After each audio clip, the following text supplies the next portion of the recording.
สายฝนตกพริมถนนเส้นเล็กในซอยเปลี่ยวแถวทองหล่อนัดยืนอยู่หน้าตู้ไปรษณีย์เก่ากำลังแกะกล่องหนังสือที่มีคนส่งมาบริจาคให้ร้านมันเป็นกล่องที่5ของวันนี้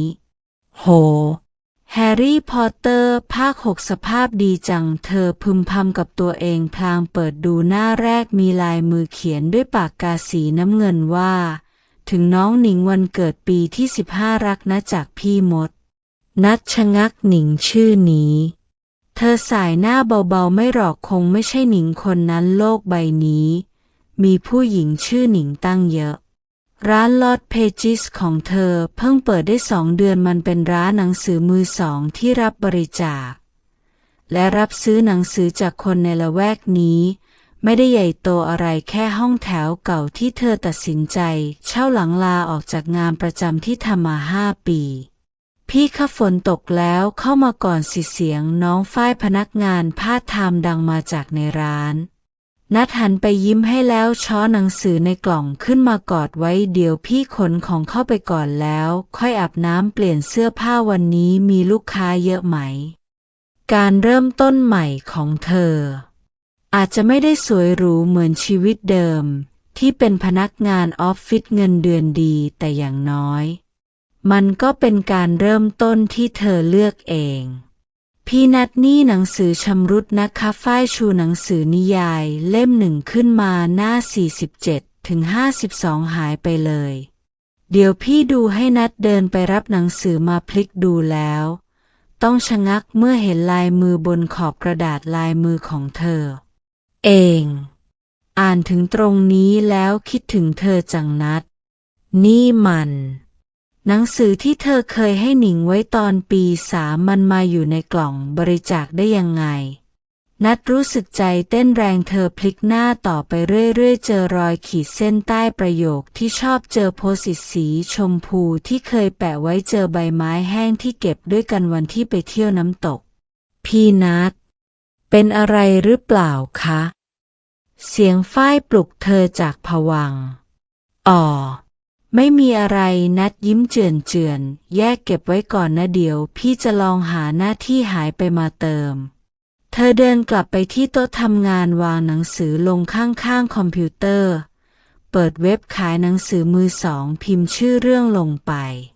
แต่นิ้วก็ชะงักค้างอยู่ที่ปุ่ม Enter บางทีหน้าที่หายไปก็ควรปล่อยให้มันหายไปจริงๆพี่นัดมีคนมาตามหาหนังสือแปลกๆค่ะฝ้ายวิ่งมากระซิบที่หูแปลกยังไงหรอเขาถามหาตำราทำขนมญี่ปุ่นยุค90ค่ะบอกว่าต้องเป็นเล่มที่มีรูปถ่ายสีซีดๆด้วยนัดหัวเราะเธอเดินไปที่ชั้นหนังสือทำอาหารเจอผู้หญิงผมสั้นในชุดเชฟกำลังนั่งยองๆค้นหนังสือหาอะไรอยู่หรือเปล่าคะอ๋อสวัสดีค่ะหญิงสาวลุกขึ้นยิ้มแก้มปริพอดีกำลังหาตำราขนมญี่ปุ่นเก่าๆนะคะร้านเบเกอรี่ของฉันกำลังจะทำเมนูพิเศษอยากได้สูตรดั้งเดิมร้านเบเกอรี่หรอคะใช่ค่ะวิสเมียเวแถวสุขุมวิท31เองเธอยื่นนามบัตรมาให้ฉันชื่อแก้วนะคะนัดรับนามบัตรมาดูเอานี่ร้านที่ขึ้นชื่อเรื่องชิฟฟ่อนใช่ไหมคะรู้จักด้วยหรอคะแก้วทำตาโตแฟนเพจคุณมีคนแชร์เยอะมากเลยนี่คะโดยเฉพาะคลิปที่คุณทำเค้กหน้าแมวนั่นน่ารักมากแก้วหัวเราะเขินโอ๊ยอายจังนั่นมันคลิปเก่าแล้วแต่ว่าเธอชะงักเหมือนนึกอะไรขึ้นได้ถ้าเจอตำราที่ฉันหาฉันจะเอาเค้กมาให้ชิมเป็นการตอบแทนนะคะงั้นต้องหาให้เจอแล้วล่ะนัดยิ้มแต่ขอเป็นหน้าหมาแทนแมวได้ไหมคะทั้งคู่หัวเราะพร้อมกันก่อนจะเริ่มค้นหนังสือด้วยกันโอ้โหนี่มาหนังสือการ์ตูนญี่ปุ่นชุดที่ฉันตามหามาตั้งนานเลยแก้วร้องออกมาดีใจเธอถือการ์ตูนเรื่องเชฟสาวยอดนักสืบในมือชอบเหรอคะนัดถามพลางเช็ดฝุ่นที่ชั้นหนังสือ ชอบมาก เรื่องนี้เป็นแรงบันดาลใจให้ฉันอยากเป็นเชฟเลยนะแก้วเปิดดูอย่างตื่นเต้นแต่เล่มสุดท้ายหาไม่เจอสักทีไม่รู้ว่าคู่เอกเขาลงเอยกันยังไงอ้าวแบบนี้ก็เหมือนกับนิยายชีวิตเลยนะคะบางเรื่องราวก็ไม่มีตอนจบให้รู้แก้วเงยหน้าขึ้นมามองพี่นัทพูดเหมือนมีอะไรซ่อนอยู่เลยเปล่าสักหน่อยนัทโบกมือปัดแค่ว่าเดี๋ยวพี่จะลองหาเล่มสุดท้ายให้นะอยากรู้เหมือนกันว่าเชฟสาวเขาจะจับคนร้ายได้ไหมจริงๆฉันว่าตอนจบมันไม่สำคัญเท่าการเดินทางหรอกค่ะแก้วยิ้มเหมือนสูตรขนมบางทีลองผิดลองถูกกว่าจะอร่อยก็สนุกดีนะพูดแบบนี้นัดหยิบการ์ตูนในมือแก้วมาดูเดี๋ยวค่ะนี่มันรอยกาแฟหกใช่ไหมอุ๊ยขอโทษค่ะแก้วรีบก้มดูเมื่อเช้าฉันทำสปองเค้กชาเขียวเลยลองชงกาแฟมัชมาดื่มด้วยแต่ว่ามันออกมาเป็นสีเขียวน่ากลัวมากเลยสะดุ้งจนทำหกนัดหัวเราะลั่นนี่ถ้าเป็นในการ์ตูนคงมีคนตายเพราะกาแฟปริศนาของคุณแน่ๆแต่เค้กฉันอร่อยนะแก้วแกล้งทำหน้างอใส่พี่นัทคะคุณลูกค้าท่านนี้อยากได้หนังสือแนววัยรุ่นยุค 2000 ค่ะฝ้ายเดินนำลูกค้าสาวในชุดทำงานมาที่ชั้นหนังสือวัยรุ่นนัดเงยหน้าขึ้นจากงานจัดเรียนหนังสือแล้วต้องรีบก้มลงทันทีหัวใจเต้นแรงจนแทบหยุดหายใจนิงขอบคุณนะคะเสียงที่คุ้นเคยดังขึ้นพอดีกำลังหาของขวัญให้น้องสาวนัดพยายามทำเป็นไม่ได้ยินจัดหนังสือต่อไปช้าๆแต่สายตากลับเหลือไปมองรองเท้าส้นสูงสีดำที่เดินผ่านไปมาอ๋อนี่ไงคาลิตเติ้ลฟอเรสต์วรรณกรรมเยาวชนที่เคยดังมากช่วงปี 2005 ฝ้ายหยิบหนังสือปกสีเขียวอ่อนให้หนิงดูนัดกลั้นหายใจนั่นมันหนังสือที่เธอกับหนิงเคยแย่งกันซื้อตอนปี 1เล่มนี้หนิงพลิกดูหน้าแรกมีลายเซ็นนักเขียนด้วยใช่ค่ะเป็นหนังสือบริจาคพิเศษนัดยังจำได้วันที่พวกเธอต่อคิวกันแดดร้อนเพื่อไปขอลายเซ็นนักเขียนที่ร้านหนังสือใหญ่กลางเมืองหนิงลืมเอาร่มนัดเลยแบ่งร่มให้ใช้ด้วยกันรับเล่มนี้นะคะเสียงหนิงตัดความทรงจำของนัดเดี๋ยวหนูคิดเงินให้ค่ะฝ้ายรับหนังสือไปนัดได้ยินเสียงกดเครื่องคิดเงินเสียงพูดคุยเบาๆแล้วเสียงกระดิ่งที่ประตูร้านดังขึ้นเธอถอนหายใจยาวพี่นัดเมื่อกี้คุณลูกค้าฝากถามว่าถ้าจะเอาหนังสือมาบริจาคเอามาช่วงไหนดีคะนัดลุกขึ้นยืนสะบัดศีรษะเบาๆบอกเขาว่าไม่ต้องมาก็ได้นี่พี่นัทต้องมาชิมนี่แก้วยื่นกล่องเค้กสีชมพูให้เมนูใหม่ที่ร้านใช้สูตรจากหนังสือเก่าที่เจอที่นี่แหละน่ากินจังเลยนัทแทะกล่องดูเค้กชิ้นเล็กๆประดับด้วยดอกซากุระน้ำตาลแต่นี่มันไม่ใช่แค่ชิ้นเดียวนะก็แก้วเกาแก้มแก้เขินอยากให้ฝ้ายชิมด้วยแล้วก็เผื่อลูกค้าที่แวะมาขอบใจนะนัดหยิบเค้กชิ้นหนึ่งขึ้นมาชิมอร่อยมากนี่เธอทำยังไงให้มันนุ่มขนาดนี้ความลับค่ะแก้วทำท่าล็อกปากแต่ถ้าพี่นัดอยากรู้เย็นนี้ว่างไหมไปกินข้าวด้วยกันไหมจะเล่าให้ฟังนัดชะงักเค้กในปากจู่ๆก็หวานขึ้นมาอีกนิดคือแก้วรีบพูดต่อร้านอาหารญี่ปุ่นแถวนี้เพิ่งเปิดใหม่เมนูเด็ดคือราเมนแต่ฉันไม่อยากไปคนเดียวได้สินัดตอบออกไปก่อนจะทันคิดแต่ต้องสัญญาว่าจะสอนทำเค้กด้วยนะสัญญาแก้วยกนิ้วก้อยขึ้นมานัดหัวเราะยกนิ้วก้อยเกี่ยวกับแก้วรู้สึกเหมือนตัวเองกลับไปเป็นเด็กมัธยมอีกครั้งพี่นัดเสียงฝ้ายดังมาจากหน้าร้านมีลูกค้าถามหาแฮร์รี่พอตเตอร์ภาค 6ค่ะ เดี๋ยวพี่ไปดูให้นัดขานรับหันไปยิ้มให้แก้วงั้นเจอกันเย็นนี้นะ เย็นนี้แก้วพยักหน้ายิ้มกว้างบางทีบทใหม่ของชีวิตอาจจะเริ่มต้นด้วยรสหวานของเค้กก็ได้พี่นัดคะหนูเจอนี่ในหนังสือที่เพิ่งรับบริจาคมาฝ้ายยื่นซองจดหมายสีครีมให้นัดดูชื่อผู้ส่งบนซองลายมือที่คุ้นเคยจากหนิงถึงนัดของฉันขอบใจนะนัดรับมาถือไว้จะอ่านเลยไหมคะนัดมองซองจดหมายในมือเดี๋ยวพี่อ่านทีหลังตอนนี้มีงานต้องทำเยอะ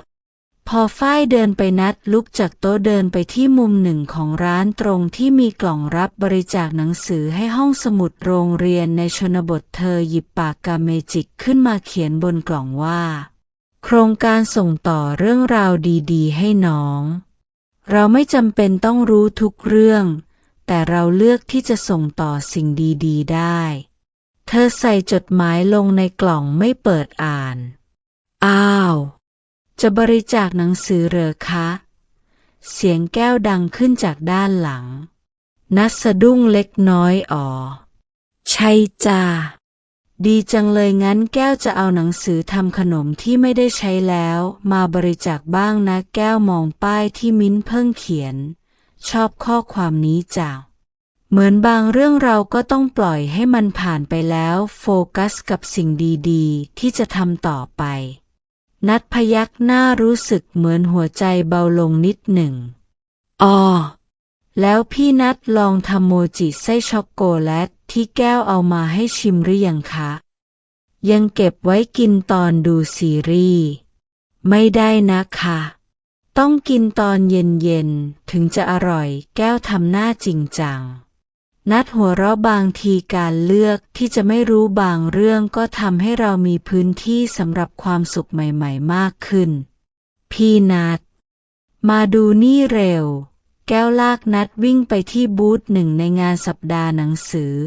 นี่มันต้นฉบับการ์ตูนญี่ปุ่นเรื่องเชฟสาวยอดนักสืบเล่มสุดท้ายที่หายไปนะเดี๋ยวนัดหอบวิ่งแบบนี้รองเท้าจะหลุดขอโทษค่ะแก้วหัวเราะตื่นเต้นไปหน่อยขณะที่แก้วกำลังคุยกับเจ้าของบูธอย่างออกรถนัดเหลือไปเห็นบูธขายขนมญี่ปุ่น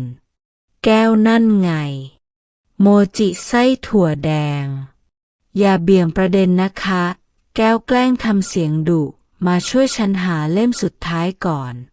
แต่เขาบอกว่าวันนี้ซื้อ2 ชิ้นแถม1งั้นก็ต้องรีบหาหนังสือให้เจอเร็วๆสิคะแก้วขยิบตาพวกเธอช่วยกันค้นหนังสือในกองใหญ่แก้วเล่าเรื่องตลกในร้านเบเกอรี่ไปด้วยจนนัดแทบจะลืมไปว่าที่นี่คืองานหนังสือไม่ใช่คาเฟ่เจอแล้วแก้วชูหนังสือขึ้นมาอย่างภาคภูมิใจเยี่ยมงั้นไปซื้อโมจิกันเดี๋ยวก่อนแก้วเปิดหนังสือดูแล้วหัวเราะลั่นอะไรหรอตอนจบนะเชฟสาวเขาไม่ได้จับคนร้ายแต่เปิดร้านขนมด้วยกันซะงั้นนัดอมยิ้มบางทีชีวิตจริงก็สนุกกว่าในนิยายนะจริงค่ะแก้วพยักหน้าอย่างน้อยในชีวิตจริงเราก็มีโมจิไส้ถั่วแดงกินแถม3 ชิ้นพี่นัดทั้งคู่หัวเราะกันลั่นท่ามกลางสายตางงๆของคนรอบข้างแสงอาทิตย์ยามบ่ายสาดส่องผ่านหน้าต่างบานใหญ่ของร้านหนังสือม่านโปร่งสีครีมพลิ้วไหวตามสายลมอ่อนๆทำให้เกิดเงาระยิบระยับบนหน้ากระดาษที่แก้วกำลังอ่านอยู่กลิ่นหอมของกาแฟลาเต้จากแก้วที่วางอยู่ข้างๆผสมผสานกับกลิ่นหนังสือเก่าสร้างบรรยากาศที่คุ้นเคยและอบอุ่นเธอแอบมองนัดที่นั่งข้างๆบนโซฟาสีเขียวอมเทาที่พวกเธอชอบนั่งประจำนัดจมอยู่กับนวนิยายเล่มโปรดในมือผมยาวสีน้ำตาลเข้มของเธอตกลงมาปรกใบหน้าเล็กน้อยปลายผมม้วนตัวเป็นลอนสวยงามแก้วสังเกตเห็นว่าวันนี้นัดใส่ต่างหูรูปดาวคู่เก่าที่เธอชอบใส่เวลาอารมณ์ดี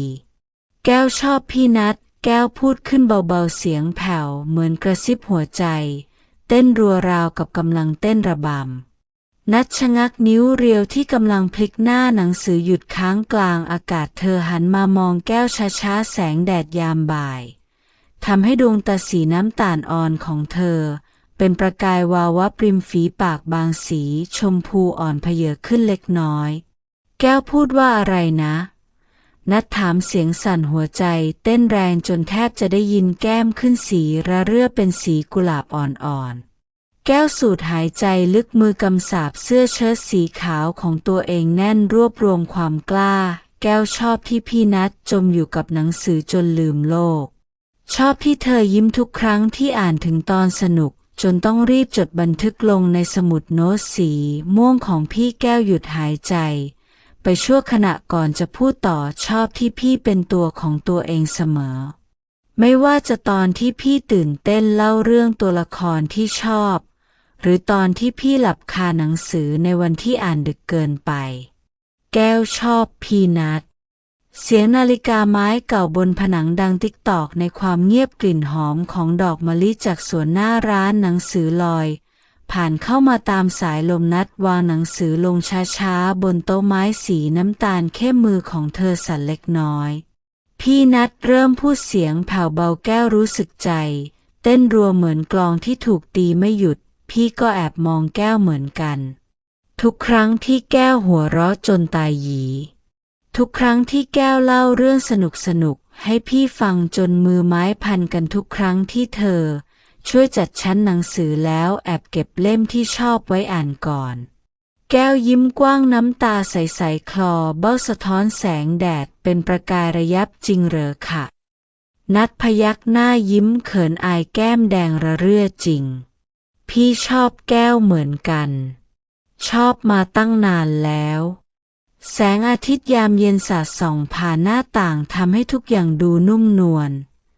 และอบอุ่นราวกับอบล้อมพวกเธอไว้ในโมงยามแห่งความสุขหนังสือถูกวางลงข้างๆถูกลืมไปชั่วขณะเสียงหัวใจของทั้งสองเต้นเป็นจังหวะเดียวกันเหมือนบทเพลงรักที่ถูกแต่งขึ้นเฉพาะพวกเธอ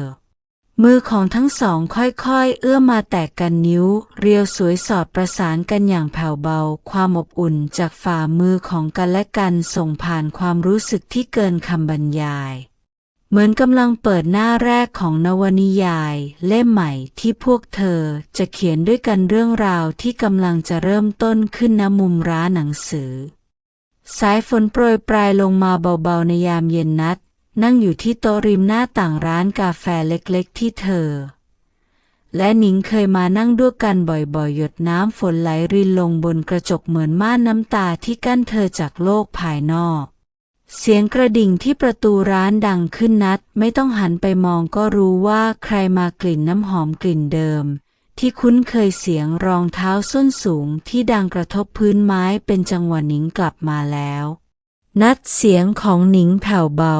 เราคุยกันได้ไหมนัดยกแก้วชาร้อนขึ้นจิบช้าๆไอร้อนลอยขึ้นมาเป็นสายพร้อมกับความทรงจำมากมายที่เคยมีร่วมกันฉันอยากอธิบายหนิงต่อวางกระเป๋าลงบนโต๊ะเรื่องวันนั้นมันไม่ได้เป็นอย่างที่เธอเห็นนัดวางแก้วชาลงเบาๆเสียงกระทบจานรองแก้วดังกริ้งนิ้วเรียวลูบขอบแก้วเบาๆสายตาจับจ้องที่ไอน้ำที่ค่อยๆจางหายเหมือนความรู้สึกดีๆที่เคยมีบางทีเราก็ต้องยอมรับว่าบางหน้ากระดาษก็ควรถูกพลิกผ่านไปนัดพูดเสียงนิ่งไม่มีความโกรธไม่มีความเศร้ามีเพียงการยอมรับความจริงที่เกิดขึ้นเธอลุกขึ้นยืนหยิบร่มสีดำที่พิงไว้กับโต๊ะเหมือนหนังสือทุกเล่มที่ฉันเคยอ่านทุกเรื่องราวย่อมมีตอนจบแม้บางครั้งมันจะไม่ได้จบแบบที่เราหวังไว้นัดเดินออกไปท่ามกลางสายฝนเสียงหยดน้ำกระทบร่มดังติ๊กๆจังหวะเดียวกับหัวใจที่เต้นอย่างสงบเธอไม่ได้หันกลับไปมองไม่ได้รอฟังคำอธิบายใดๆบางครั้งความเงียบก็เป็นคำตอบที่ดีที่สุดหยดน้ำฝนผสมกับน้ำตาที่ไหลลงมาเงียบๆแต่รอยยิ้มบางๆปรากฏบนใบหน้าของเธอ เพราะเธอรู้ว่านี่ไม่ใช่ตอนจบแต่เป็นการเริ่มต้นของบทใหม่ในชีวิตบทที่เธอจะเป็นคนเขียนด้วยตัวเอง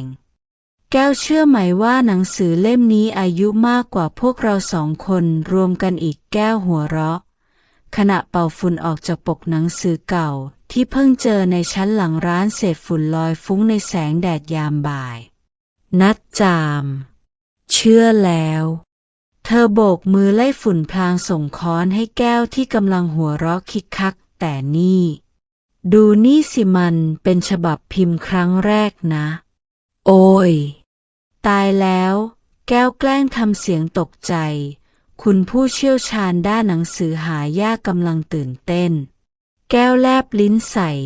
ล้อเลียนพี่อีกแล้วเดี๋ยวก็อะไรล่ะแก้วท้าทายขยับเข้าใกล้ก็นัดชะงักแก้มแดงเรื่อ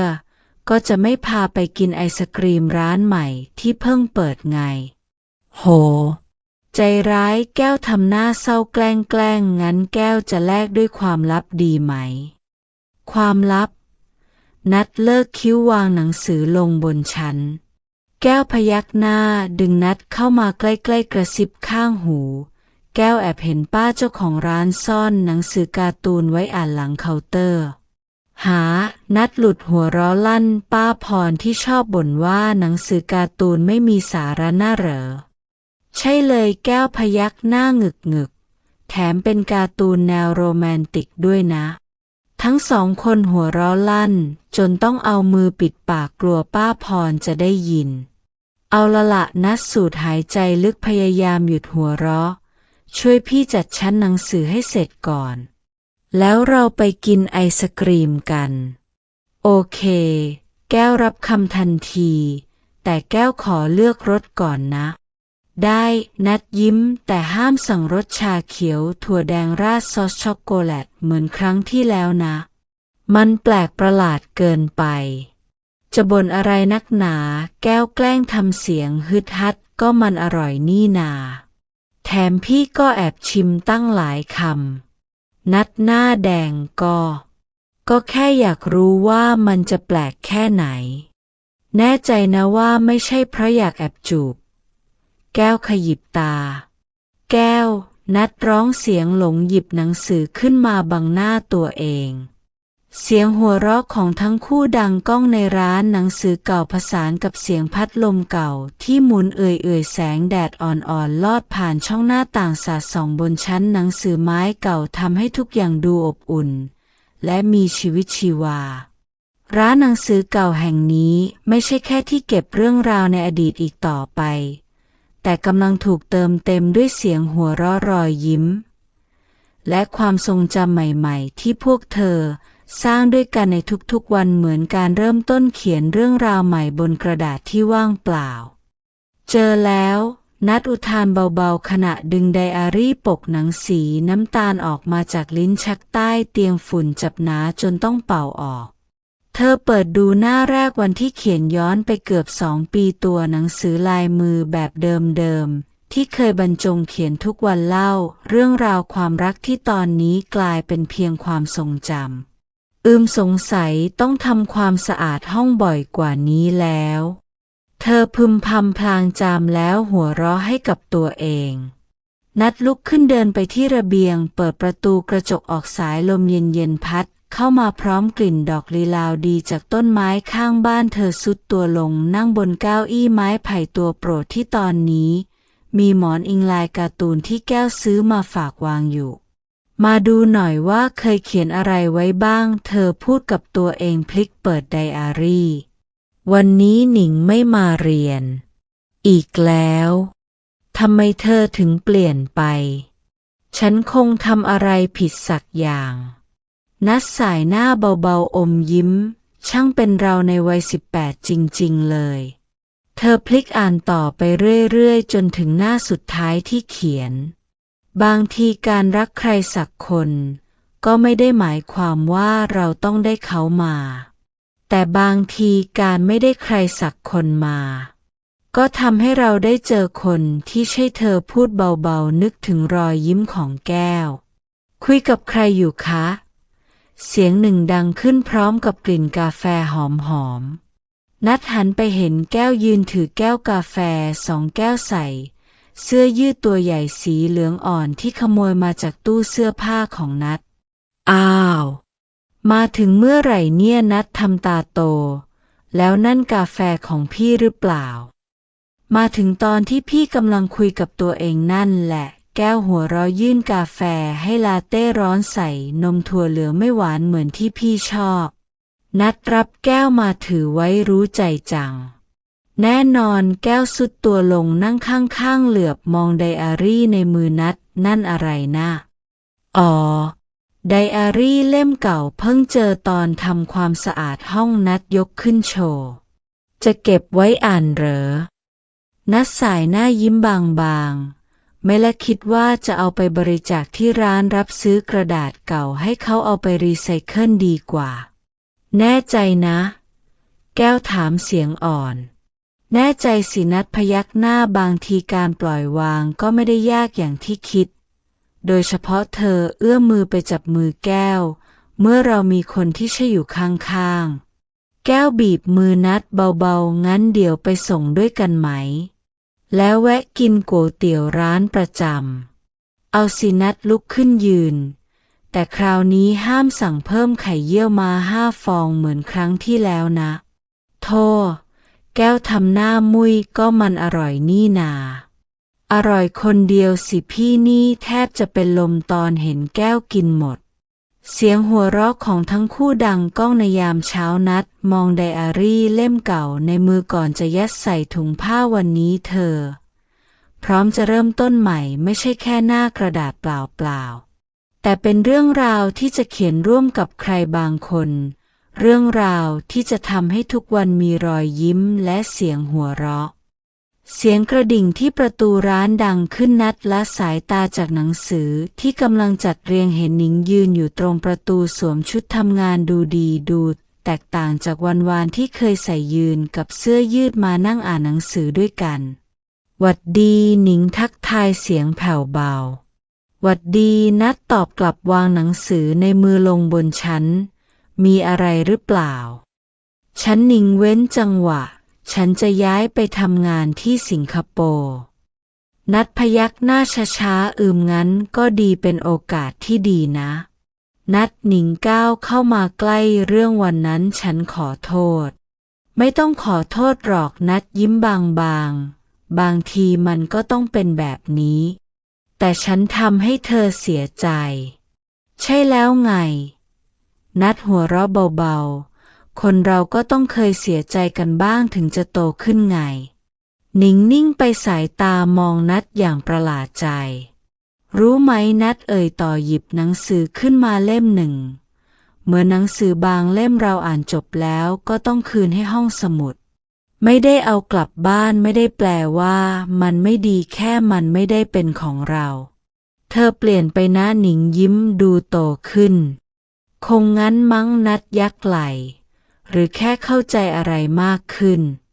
ว่าบางครั้งการจบแบบไม่สวยก็ไม่ได้แย่เสมอไปแล้วเธอสบายดีใช่ไหมดีมากนัดตอบพร้อมรอยยิ้มนึกถึงแก้วที่เพิ่งส่งข้อความมาว่าจะแวะมาหาตอนเย็นชีวิตฉันกำลังไปได้สวยหนิงพยักหน้างั้นฉันคงต้องไปแล้วนัดตอบสั้นๆขอให้โชคดีนะหนิงเดินไปที่ประตูหยุดมือที่จับลูกบิดครู่หนึ่งเธอจะไม่ถามเลยเหรอว่าทำไมไม่ละนัดสายหน้าบางเรื่องก็ไม่จำเป็นต้องรู้ทุกอย่างบางคำถามก็ไม่จำเป็นต้องมีคำตอบเสียงกระดิ่งดังอีกครั้งเมื่อหนิงเปิดประตูเดินออกไปนัดมองตามร่างที่ค่อยๆเลือนหายไปในแสงแดดยามบ่ายไม่มีความเศร้าไม่มีความเจ็บปวดมีเพียงความรู้สึกโล่งเบาเหมือนได้ปิดหนังสือเล่มหนึ่งลงอย่างสมบูรณ์เธอหันกลับมาหยิบหนังสือขึ้นมาจัดต่อพรุ่งนี้จะมีหนังสือใหม่เข้าร้านและเธอต้องจัดพื้นที่ให้พร้อมสำหรับเรื่องราวใหม่ๆที่กำลังจะเริ่มต้นถ้าเราวางโต๊ะกาแฟตรงนี้ล่ะ แก้วชี้ไปที่มุมใกล้หน้าต่างพลางกว่าตามองพื้นที่ว่างในร้านหนังสือแล้วทำเป็นมุมอ่านหนังสือด้วยนัดเอียงคอมองนึกภาพตามแต่ถ้าวางตรงนั้นแสงแดดจะส่องโดนนะงั้นเราติดผ้าม่านโปร่งสีครีมไหมแก้วเดินไปแตะผนังจะได้นั่งอ่านหนังสือสบายๆมีแสงธรรมชาติแต่ไม่ร้อนเกินไปเธอคิดไว้หมดแล้วสินะนัดหัวเราะเดินเข้าไปกอดแก้วจากด้านหลังก็แก้วยิ้มเขินฝันมาตั้งนานแล้วนี่ร้านหนังสือที่มีมุมกาแฟเล็กๆมีโซฟานุ่มๆให้นั่งอ่านหนังสือแล้วมีเจ้าของร้านที่น่ารัก2 คนนัดแซวอ้าวนึกว่าจะพูดถึงป้าพรซะอีกแก้วหัวเราะหันมาจิ้มแก้มนัดว่าแต่นัดทำหน้าครุ่นคิดเราต้องย้ายชั้นหนังสือพวกนี้ออกก่อนนะไม่ต้องห่วงแก้วชูนิ้วโป้งแก้วให้พี่ชายมาช่วยยกพรุ่งนี้แล้วเธอนี่วางแผนไว้หมดจริงๆแน่นอนแก้วขยับแว่นทำท่าทางจริงจังนี่คือโปรเจกต์สำคัญของเรานะคะคุณบรรณาธิการนัดหัวเราะบรรณาธิการอะไรกันยังไม่มีหนังสือให้แก้เลยแต่มีใจให้แก้ไขแล้วไงแก้วพูดเสียงหวานโอ้ยเริ่มแล้วนัดแกล้งทำเป็นเบื่อแต่แก้มแดงระเรื่อแก้วหัวเราะคิกคักก่อนจะดึงนัดเข้ามาใกล้จูบเบาๆที่ริมฝีปากรักนะคุณบรรณาธิการรักเหมือนกันคุณกาแฟนัดตอบพลางซุกหน้าลงกับไหล่แก้วสูดกลิ่นแชมพูกลิ่นวานิลาที่คุ้นเคยเสียงฝนเริ่มโปรยปลายลงมาเบาๆนอกหน้าต่างกลิ่นดินหอมลอยมาตามสายลมผสมกับกลิ่นกระดาษเก่าในร้านนัดมองรอบๆร้านนึกภาพความเปลี่ยนแปลงที่กำลังจะเกิดขึ้นเหมือนกำลังพลิกหน้าใหม่ของชีวิตเอาแก้วพละออกมาช่วยแก้ววัดพื้นที่หน่อยจะได้รู้ว่าต้องซื้อโต๊ะขนาดไหนสั่งการเลยนะหัวหน้านัดทำท่าล้อเลียนอย่าลืมสิว่าเราต้องเหลือพื้นที่ไว้สำหรับตู้โชว์เค้กด้วยนะแก้วพูดพลางวัดพื้นที่เค้กนัดเลิกคิวใช่แก้วเจอสูตรเค้กชาเขียวถั่วแดงใน Pinterest ด้วยแก้วตาเป็นประกายโอ้พระเจ้านัทกุมขมับแต่อมยิ้มรสชาติประหลาดของเธออีกแล้วเดี๋ยวก็ติดใจเหมือนไอติมครั้งที่แล้วแหละไม่มีทางมีสิเสียงหัวเราะของทั้งคู่ดังก้องในร้านผสานกับเสียงฝนที่ตกลงมาเบาๆนัดมองแก้วที่กำลังวุ่นวายกับการวัดพื้นที่หัวใจพองโตด้วยความสุขบางทีชีวิตก็เหมือนหนังสือที่เราเป็นคนเลือกเองว่าจะเขียนอะไรลงไปและตอนนี้เธอพร้อมจะเขียนเรื่องราวใหม่กับใครบางคนแล้วฝนเริ่มซาลงทิ้งไว้เพียงความชื้นในอากาศและกลิ่นดินหอมหวานแสงแดดอ่อนๆลอดผ่านหน้าต่างร้านหนังสือทำให้ละอองน้ำที่เกาะอยู่บนกระจกเป็นประกายระยิบระยับนัดนั่งอยู่ที่โต๊ะไม้ตัวเก่าสมุดบันทึกปกผ้าสีครีมเล่มใหม่วางอยู่ตรงหน้าปากกาหมึกซึมด้ามโปรดในมือเธอมองออกไปนอกหน้าต่างเห็นนกกระจอกคู่หนึ่งกำลังเกาะอยู่บนสายไฟเอาเสียงของแก้วดังขึ้นพร้อมกับถ้วยชาอุ่นๆที่ถูกวางลงข้างสมุดชาอู่หลงใหม่ที่เพิ่งได้มาลองชิมดูสินัดยิ้มขอบคุณค่ะเธอเงยหน้ามองแก้วที่กำลังจัดชั้นหนังสือใหม่อยู่ไม่ไกลสังเกตเห็นว่าวันนี้แก้วรวบผมเป็นมวยยุ่งมีดินสอเสียบอยู่บนหูท่าทางกระตือรือร้นเหมือนเด็กได้ของเล่นใหม่นัดจิบชารสชาติหอมละมุนก่อนจะก้มลงเขียนในสมุดบางคนเดินผ่านชีวิตเราไปเหมือนผู้อ่านที่แค่เปิดอ่านหนังสือแล้วเดินจากไปแต่บางคนเลือกที่จะอยู่และเขียนเรื่องราวใหม่ด้วยกันโอ้ยเสียงแก้วร้องเบาๆทำหนังสือตกใส่เท้าตัวเองนัดหัวเราะเป็นอะไรนักเขียนจ๋าก็แก้วเกาหัวแก้เกอพยายามจะจัดให้สวยเหมือนที่พี่ทำนะมาให้พี่ช่วยไหมไม่เอาแก้วโบกมือวันนี้พี่พักเถอะนั่งเขียนอะไรของพี่ไป นัดยิ้มมองแก้วที่กลับไปจัดหนังสือต่อพลางฮัมเพลงเบาๆเธอก้มลงเขียนต่อเหมือนหนังสือที่ถูกเขียนด้วยหมึกหลากสีบางหน้าอาจมีรอยลบบางหน้าอาจมีรอยยับแต่ทุกหน้าล้วนเป็นส่วนหนึ่งของเรื่องราวที่สมบูรณ์เฮ้แก้วเรียกดูนี่สิเจอหนังสือเล่มแรกที่พี่ขายให้แก้วด้วยนัดปิดสมุดลุกขึ้นเดินไปหาเห็นแก้วถือหนังสือรวมบทกวีเล่มบางๆที่มีรอยพับที่มุมจำได้ไหมแก้วถามวันนั้นแก้วมาหาหนังสือให้แม่แต่ดันเจออะไรที่มากกว่านั้นนัดรู้สึกอบอุ่นในอกจำได้สิแก้วยืนงงอยู่ตรงชั้นหนังสือตั้งนานจนพี่ต้องเดินไปถามแล้วพี่ก็แนะนำเล่มนี้แก้วยิ้มบอกว่าบทกวีเหมือนความรักต้องค่อยๆอ่านค่อยๆทำความเข้าใจแต่แก้วก็ไม่ได้ซื้อให้แม่นัดแซวเพราะดันมัวแต่คุยกับพนักงานร้านน่ะสิแก้วหัวเราะสุดท้ายก็ต้องกลับมาอีกรอบแล้วก็กลับมาอีกเรื่อยๆจนได้มาอยู่ที่นี่แก้วยิ้มวางหนังสือลงบนชั้น